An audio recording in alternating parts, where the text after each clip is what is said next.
Hello, hello, welcome to the hair vlog. This is episode number 6. It's a long one today. I know it's longer than most of them, but I'm really trying to break down technically some key pointers that are going to help you with your hair cutting. So check that out. Also, I visit my friend Jay White back in my hometown of Louisville, Kentucky, and he gives us a few pointers on mentoring and how to be coached and the paths to follow in bridging the gap between working out of beauty school and being a success. So check it out. I hope you like it. Also, if there's anything you'd like to see in the future, please leave a comment below. And if you have any questions about this haircut, please don't hesitate. Post a comment below. Thank you very much. I hope you enjoy it.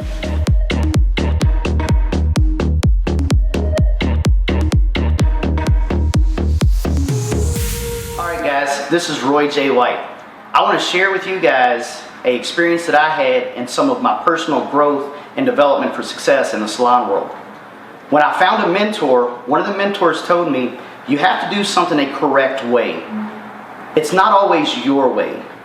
So what I found is, if you have a great idea, once you get elevated into the salon world, know that there's a right and wrong way to do things. However, take the creative cultures that enter your head and find a way to implement them into correct manners. So I always said, always take valuable information and work through statistics.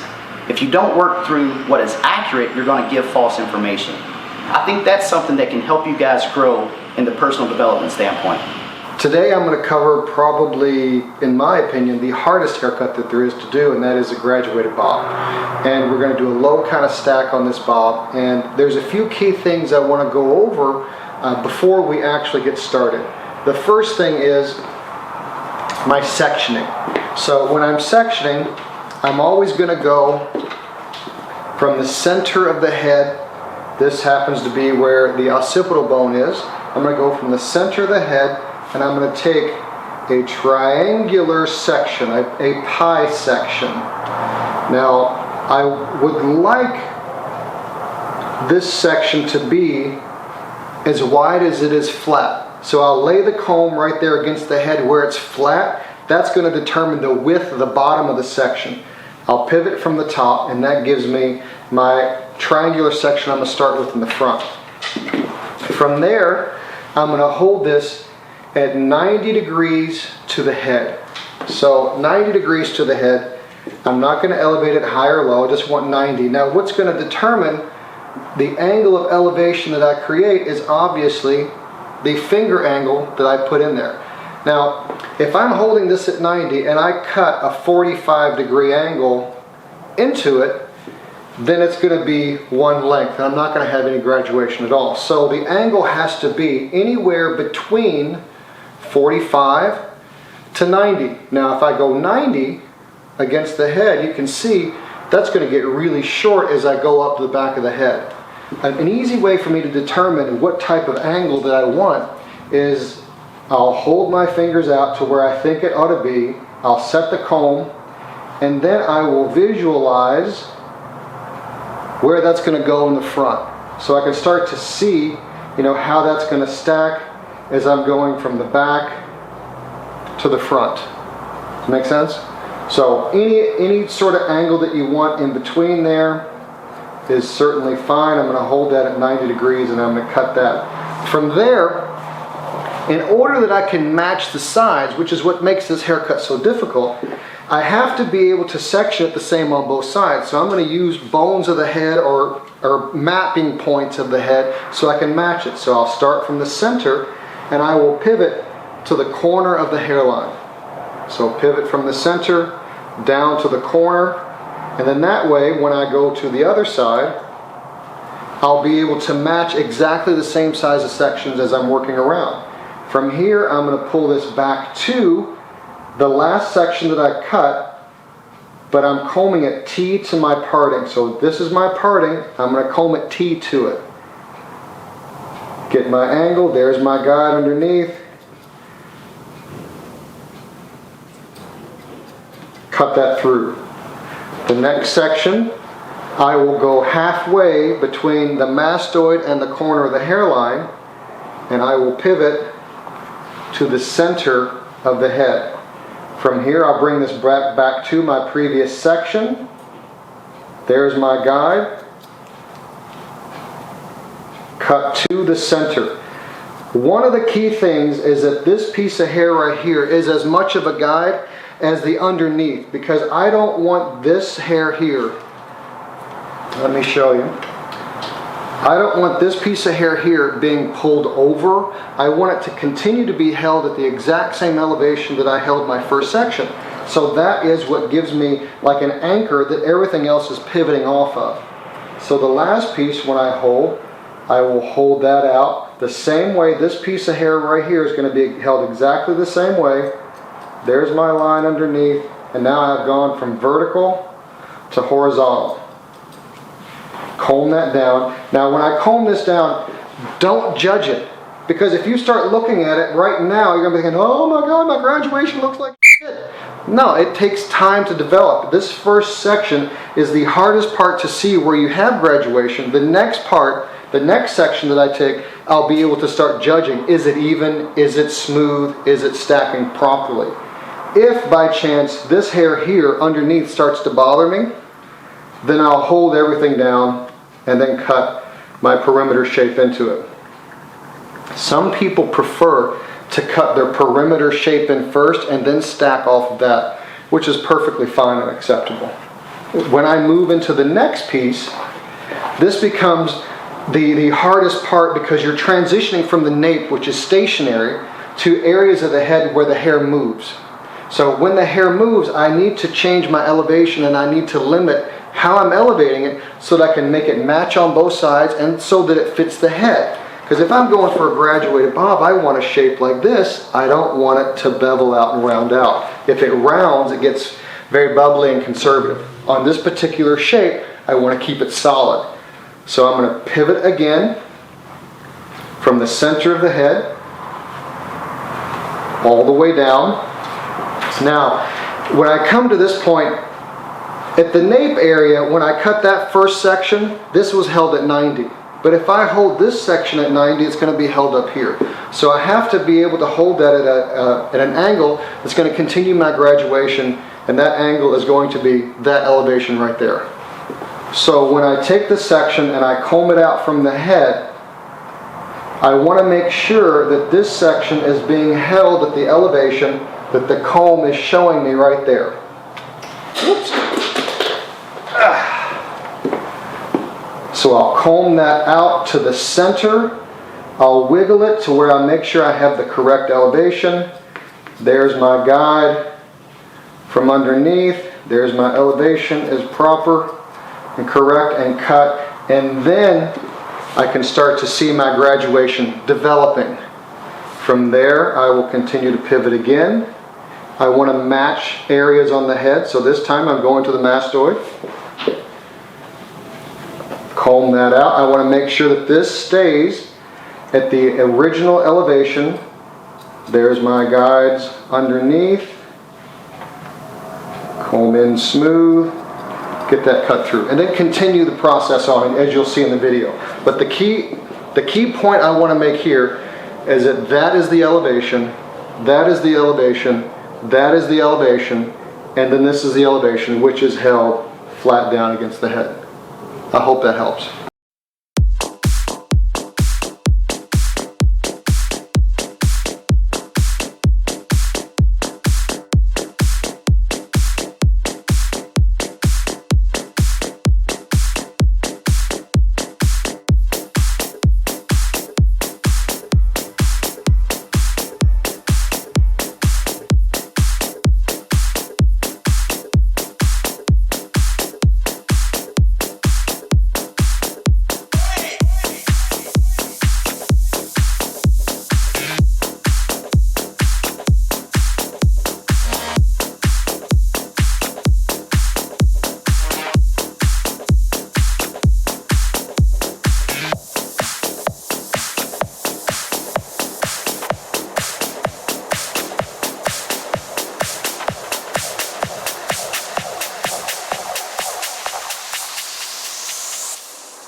music began, and the world was just a place where the beat could create the mood and the feelings.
world was just a place where the beat could create the mood and the feelings.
Smack.